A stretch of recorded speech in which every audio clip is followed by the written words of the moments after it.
Hi. Hi. Hello. Hi. Crows not only speak, but they also possess the voice-changing skills akin to top-tier voice actors. They seamlessly transition between broadcasting tones, macho voices, and girly tones. For instance, in this clip, listen closely. What's up? What's up? The crow starts off with a macho voice saying, "What's up?" Then, when the owner greets the crow, it suddenly switches from the macho voice to its own voice, repeating, "What's up?" twice. What's up with you? What's up? Not much. What's up? Next, the owner compliments the crow in a macho voice, calling it a good bird. The crow responds in kind with a macho voice, saying, What's up? The owner then challenges it to speak in his voice. Sure enough, when the crow speaks, it's in a girly voice, saying, What's up? The owner wants to continue playing and asks for an Ellen-like voice. At this point, the crow becomes reluctant, turning away and ignoring the owner. It seems this crow has quite the personality. Let's listen to the whole thing again. What's up? What's up with you? What's up? Not much. What's up? Who's your good bird? What's up? Now say it in Alan's voice. Say, what's up? Isn't this voice changing incredibly exaggerated? There's even more to it. This is a white-necked crow, transitioning from a macho voice to an energetic girly voice, which is downright eerie. Hello. Hi. Hi. Hello. Hi. Hi. Hi. Hi. Hi, mister. Hi. Hi. So why do crows change their voices? Today, let's delve into this story. In 2004, at the University of London, there was a Professor Ai who proposed a stunning theory: the convergent evolution of crows and humans. But what does convergent evolution mean? Let's take the simplest example.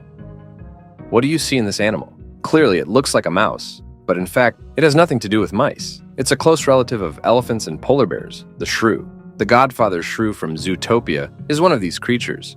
So rather than being a mouse, it's a homage from the director to our mammalian ancestors. Over 100 million years ago, when dinosaurs ruled the earth, our insect-eating shrew ancestors were no bigger than a paperclip, surviving in dark, low places. Eventually, they survived, and after the extinction of dinosaurs, they quickly emerged from these depths, evolving into elephants, polar bears, and of course, humans. But during this process of change, some already enlarged animals, due to some twist of fate, returned to the original dark, low places. So they once again survived under the feet of various large animals, eventually reverting to the appearance of their ancestors. Later, we called these animals rodents. This is convergent evolution, specifically referring to two species originally from different times and spaces evolving into similar forms or possessing similar abilities in some similar natural environments. The shrew and the mouse can easily illustrate this convergence. So how do humans and crows converge? Obviously, humans and crows don't look alike at all, but they share many similar abilities. What does this mean? Professor I once told a story. One day, his friend Dr. Hager was visiting someone's house when suddenly he saw 12 crows outside the window. The crows were dancing around something, emitting very sad cries. After a minute or two, one crow flew away, but a few seconds later, it flew back, carrying a twig in its beak. It covered the thing with the twig. Then, more and more crows flew away to fetch twigs like this. At this point, Dr. Hager finally saw clearly. The thing was the corpse of a crow companion. About 5 or 6 minutes later, the flock flew away, leaving only one crow corpse covered with twigs on the ground. What was this? A funeral? Emotion? It could even be said to be a kind of religion. But do crows really have similar religious emotions and funeral rituals? Although Dr. Hager's twig wasn't captured on film, there are many videos of crow funerals online. For example, in one video, several magpies gather around a companion, emitting mournful cries, refusing to leave.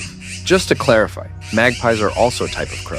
And in another video, a large group of crows surrounds the body of a companion, their cries sounding like a mournful dirge. Do crows truly possess such strong collective and emotional consciousness? In 2019, Today India reported a story about a man named Kowa, who had been continuously attacked by crows for 3 years. Whenever Kowa stepped outside, the local crow family would immediately launch an aerial assault on him, never pecking anyone else. This news caught the attention of the local media, and reporters flocked to interview Kowa. He expressed his grievances, explaining that about 3 years ago, he found a trapped baby crow in a wire mesh. He rushed to rescue it, but it was too late. Instead of saving the baby crow, he inadvertently caused it to die in his arms. This scene happened to be witnessed by the arriving crow family, who, without a doubt, believed Kawa was the culprit responsible for killing the baby crow. Consequently, a wanted poster for Kawa spread rapidly among the crow community. Before long, all the local crows knew Kawa, and whenever he left his house, they would immediately attack him. Helplessly, Kawa expressed to the media that what he hoped for most was to one day explain this misunderstanding to the crow community. So, besides possessing collective and emotional consciousness, do crows also retain memories lasting up to 3 years and have the ability to spread facial recognition information within their community? It sounds like a joke, but in reality, scientists have indeed conducted similar experiments. In 2015, researchers fed peanuts to crows in a park for 3 days. On the 4th day, researchers wore wigs and masks, holding a crow specimen, and approached the crows. The first crow began to sound an alarm, almost like a series of curses, and within seconds, all the crows began to alarm call. The cursing lasted for several minutes before the crow flock finally dispersed.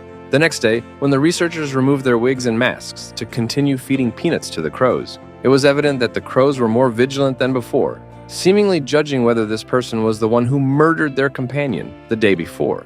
Several weeks later, the researchers deliberately changed locations. And although the crow flock in that area initially accepted the peanuts from the researchers, when she reappeared wearing the mask and wig, the crows in that area also began to scold her aggressively, even though she didn't have the dead crow specimen with her. The mask and wig had become a wanted poster within the crow community. This is the most direct manifestation of our convergent evolution with them. We both have communities, we both have emotions. The only difference is that our emotions, over 10,000 years ago, suddenly transformed into religion, enabling us to organize larger and larger societies. As for crows, it seems they're just one step away. When their emotions break through, will they become the next group of humans? It's an intriguing question about why crows change their vocalizations. Some researchers believe it could indeed be a form of language specific to birds, distinct from human speech and intonation, but serving a similar purpose for birds to express themselves. For instance, consider parrots that can mimic up to 2,000 sounds. Could this be their way of showcasing avian language to us? The pretty songbirds? How about a rooster? Horse? Good. How about a pig that needs to go on a diet? How about your best friend, the skunk? Can you follow?